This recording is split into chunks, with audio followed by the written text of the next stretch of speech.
Hello and welcome back to our C1 Advanced English series. I'm Emma, and today we're tackling something that genuinely separates intermediate speakers from advanced ones. Hey everyone, Jake here. And Emma's right. This lesson is a game changer. We're talking about ellipsis today. Sounds fancy, but it's actually how we talk every single day. Exactly. Ellipsis simply means leaving words out. Native speakers do it constantly, and if you don't, your English can sound a bit too formal, a bit textbook. Right. Like, you wouldn't say, I am going to the store. Do you want to come to the store with me? You'd say, going to the store. Wanna come? Way more natural. Brilliant example. So today we'll explore ellipsis patterns, reduced clauses, implied subjects, and various conversational shortcuts that give your English that natural flow. By the end, you'll be dropping words like a pro, in a good way. Let's start with the basics. Ellipsis happens when the meaning is already clear from context, so we simply omit unnecessary words. The most common type involves implied subjects.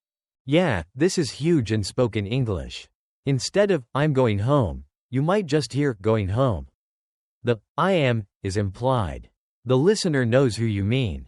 Then we have reduced clauses, where we shorten longer structures. When I was walking home becomes walking home. Same meaning, fewer words. And there are tons of conversational shortcuts native speakers use. Want some? Instead of, do you want some? Been there. You too. Sounds good. These ellipsis patterns aren't lazy English, they're sophisticated. They show you understand context, register, and rhythm. They create natural flow. Okay, let's hear it in action. Emma and I are going to have a coffee chat, and you'll hear ellipsis everywhere. Listen carefully. Morning, Jake. Coffee? Please. Long night. Oh dear. Couldn't sleep? Nope. Up till 3. Working on that report. Finished it? Almost. Just need to add the conclusion. You? Slept like a baby, actually. Lovely weather helped. Lucky you. Going to the meeting later? Should be. Unless something comes up. You? Wouldn't miss it. Heard the new manager's presenting. Really? Didn't know that. Should be interesting. Hopefully. Anyway, better get back to it. Catch you later? Sure thing. See you at 2. Right. Let's unpack what just happened. Did you notice how much we left out? That entire conversation was full of ellipsis patterns. Tons of implied subjects. When you said, couldn't sleep, you meant, did you not sleep well? Or, could you not sleep? The you was implied. And when you said, up till 3. Working on that report, you dropped, I was twice. Those are classic reduced clauses with implied subjects. Right. Going to the meeting later? No, are you? Heard the new managers presenting, no, these conversational shortcuts make it sound real. Now, a quick warning. Ellipsis works in casual or semi-formal speech. In a job interview or formal presentation, you'd want full sentences. Context matters. Good point. So Jake, let me try to use these patterns. Did you go to the party last night? Becomes, did go to party? Ooh, careful there. You can't just drop random words. The pattern is usually to drop the auxiliary and the subject pronoun together. So it'd be, go to the party last night? Ah, gotcha. So, go to the party last night? Or even more naturally, make it to the party? Perfect. And keep the article, the. Dropping, the, sounds wrong. That's not part of natural ellipsis patterns in English. Right. We drop subjects and auxiliaries, not articles. Articles stay. Exactly. Now let's hear another dialogue with even more conversational shortcuts woven in. Hey Emma, seen my keys anywhere? Check the kitchen counter. Saw them there earlier. Already looked. Not there. Coat pocket? Worth a shot. Hold on. Yep, found them. Thanks. Always in the last place you look, isn't it? Tell me about it. Off to the gym now. Want anything from the shop on my way back? Milk would be lovely, if it's not too much trouble. No problem. Anything else? Maybe some bread? Whatever they've got fresh. Got it. Back in about an hour. Take your time. Oh, and Jake. Raining outside. Grab a jacket. Good call. Cheers. Did you catch all the ellipsis there? Seen my keys? Implied, have you? Worth a shot. Implied, that is. These conversational shortcuts are everywhere. And, off to the gym now, that's a reduced clause meaning, I'm heading off to the gym now. Super common. Let's review our key vocabulary. First, reduced clauses. These are clauses where we trim away words like the subject and the verb, to be. Instead of, while I was waiting for you, we say, while waiting. Reduced clauses are everywhere in English. Walking down the street, I saw her.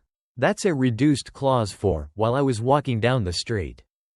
Reduced clauses also appear with adjectives. Though tired, she finished the work. That's reduced from, although she was tired. Next up, implied subjects. This is when the subject, usually, I, or, you, is left out because context makes it obvious. Implied subjects are everywhere in casual chat. Wonder what time it is. The implied subject is, I hope you're well. Again, implied, I. And questions love implied subjects. Want a coffee? Coming with us? Heard the news? All have an implied, you. Then we have ellipsis patterns. These are the recurring shapes ellipsis takes, like dropping subject plus auxiliary, or omitting a repeated verb. Recognizing ellipsis patterns helps you predict what's been left out. Once you spot the pattern, comprehension gets way easier. And different ellipsis patterns work in different contexts: questions, statements, responses. Each has its own rhythm. Then conversational shortcuts. These are the little phrases native speakers use to keep things snappy. Sounds good. Will do. No worries. Same here. Conversational shortcuts often replace whole sentences. Same here replaces, I feel the same way. Will do replaces, I will do that. Mastering conversational shortcuts is honestly one of the fastest ways to sound more native. Start collecting them like Pokemon cards. And finally, natural flow. This is the smooth, effortless rhythm of fluent English, the result of using ellipsis correctly.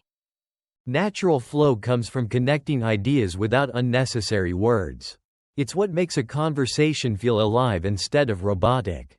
When you achieve natural flow, listeners stop noticing your grammar and start engaging with your ideas. That's the goal. Okay, quick review time. Emma, hit me with a full sentence and I'll reduce it. I have not seen that film yet. Easy. Haven't seen that film yet. Or even shorter. Not seen it yet. Lovely. Try this. Are you going to the concert tonight? Going to the concert tonight? Implied subject, you, dropped auxiliary, are. Perfect. One more. Try a reduced clause. When I was walking through the park, I bumped into Tom. Walking through the park, I bumped into Tom. Classic reduced clause. Excellent. Now, Jake, your turn to test me. Hit me with one. Okay. Do you want me to grab you a sandwich? Want me to grab you a sandwich? Or even shorter, sandwich? Ha, love it. Context does so much heavy lifting. Try this. I am sorry, but I cannot make it tonight. Sorry, can't make it tonight. That's 3 conversational shortcuts in one sentence. Beautiful. See, listeners? Once you start spotting these ellipsis patterns, you can apply them anywhere. A quick reminder. Don't force it. Ellipsis should feel natural, not forced. If you're unsure, use the full sentence. It's always safe. And listen actively to natives, films, podcasts, real conversations. The more you hear ellipsis, the more it'll sink in. Try shadowing. Pause a video. Repeat what was said exactly, including the dropped words. Your mouth will start to find that natural flow. So to wrap up, ellipsis is about leaving things out when context allows. Reduced clauses, implied subjects, and conversational shortcuts all work together to create natural flow. And remember, this is C1 territory. You're learning to sound not just correct, but truly native-like. That's a real achievement. Practice this week by listening for ellipsis in everything you watch. Write down 5 examples, then try using them yourself. In our next lesson, C1 Lesson 5, we'll be exploring inversion for emphasis, structures like, never have I seen, and, not only did she arrive late. Powerful stuff for advanced expression. It's going to be a fun one. Until then, keep practicing, keep listening, and keep dropping those unnecessary words. Thanks for joining us. See you next time. Bye for now. Take care, everyone.